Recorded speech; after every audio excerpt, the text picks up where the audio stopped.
Okay, tumeona pia mlitoa waraka na tamko nyinyi kama viongozi wa dini, maaskofu, Jumapili iliyopita siku ya Pasaka. Lakini tumeona baadhi pia ya viongozi wa dini wakizungumza tofauti na vile ambavyo nyinyi mliweza kutoa waraka. Mmoja hao ni pamoja na Askofu Malasuka, ambapo tumeona pia God Bless Lema akisema kuwa swala la Malasuka yeye ameongea na Mungu, kasema atamshughulikia. Unazungumziaje kauli ya Lema lakini pia na Askofu Malasuka? Ya Askofu Malasusa, ya askofu mkuu wa KKT, kanisa kubwa. Ukitoa nadhani kanisa la Katoliki kwa Wakristo, nafuata ni kanisa la KKT la Kiinjili la Kiluteri. Ambaye msimamo yake mara nyingi imekuwa kiumba sana, haieleweki. Hasimami kama kiongozi wa dini, anasimama kama puppet wa serikali.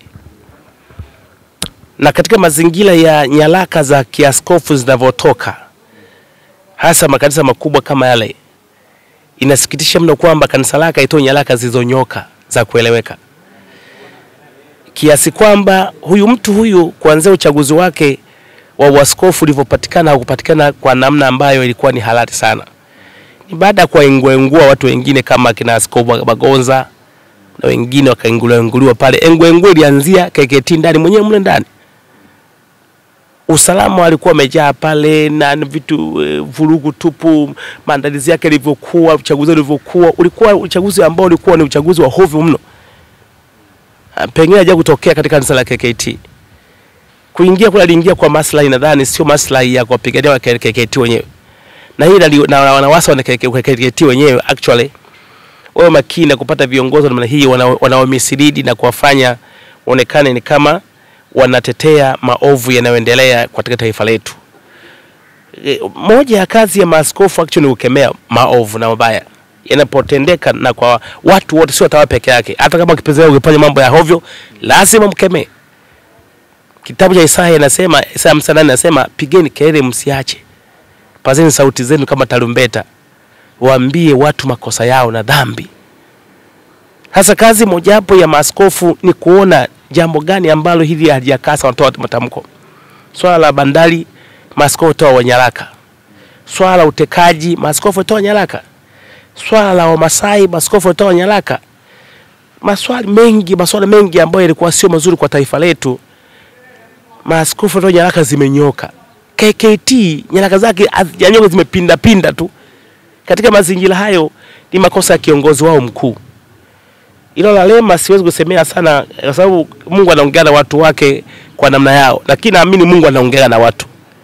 Na Lema anaweza kuwa ameongea naye kweli kweli. Na kama Lema ameongea na Mungu, kwa sababu Mungu anasema hawezi kufanya jambo bila kujulisha watumishi wake. Kama ameongea naye, mimi naamini alichokisema Bwana kinakwenda kutokea kwa Malasusa. Nadhani ana nafasi ya kusikia maonyo kama haya, atubu, amwombe Mungu msamaha, awatumikie wana KKT waliomwamini na kumpa nafasi hiyo kubwa. Akifanya hivyo anaweza kuepuka na adhabu ambayo Mungu anaweza kuachilia kwake. Lakini abadilike, ifike mahali itokea majanga makubwa taifa letu katika hasa nyakati za uchaguzi huu, atoe vitu ambavyo vinawakilisha watu anaowaongoza, sio yeye anavyotaka. Ulimwengu wa leo ni ulimwengu ambao wa teknolojia. Watu wanaona, watu wanasikia kirahisi, wamerahisishiwa. Usifikiwe na KKT wajinga, hawaoni vitu wanaviona. Wanashangaa askofu yuko kimya, wanamwazia nini? Paka wengine wanakosa paka hamu ya kwenda kusali kanisa lao. Wanahamia kazi mengine, mbona kwamba una uamsho kidogo. Mbona Wakatoliki hawamuunyi maneno, wananyosha vitu wazi. Mimi nilitoa waraka ya muunye maneno, nimetoa waraka umenyoka hivi wazi.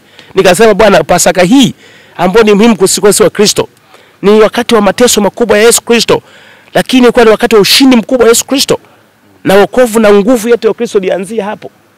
Moja hapo ya mambo ya msingi na ya muhimu ya kwanza kabisa ambayo Mungu alianza nayo, kitabu cha Yohana 3:16, kwa maana jinsi Mungu aliupenda ulimwengu hata akamtoa mwanae pekee, ili kila muamini asipotee bali na uzima milele. Kwa maana Mungu akumtoa mwanae ili ahukumu ulimwengu, bali ulimwengu uokolewe kupitia yeye. Nikasema jambo la kwanza ni upendo. Tukipendana, kinachofuata tayari ni rahisi kupata haki. haki inazaa amani, amani inazaa uhuru. Kwa hiyo upendo, haki, amani, uhuru. Tusiongee tu kuhusu amani, tuongee pia kuhusu nini? Love. Wanasema wataalamu, peace and love. Peace and love vina pamoja. Sasa kama nyinyi maaskofu, mna chochote labda cha kusema kwa askofu mwenzenu kwa namna ambavyo yeye anavyoenda? Kwa sababu yeye anaona kama vile naye ametoa mawazo yake tu kama watu wengine walivyotoa mawazo yake. Unalizungumziaje? Mara Susan atakuwa jirekebishe. Anawaibisha maaskofu. Waaskofu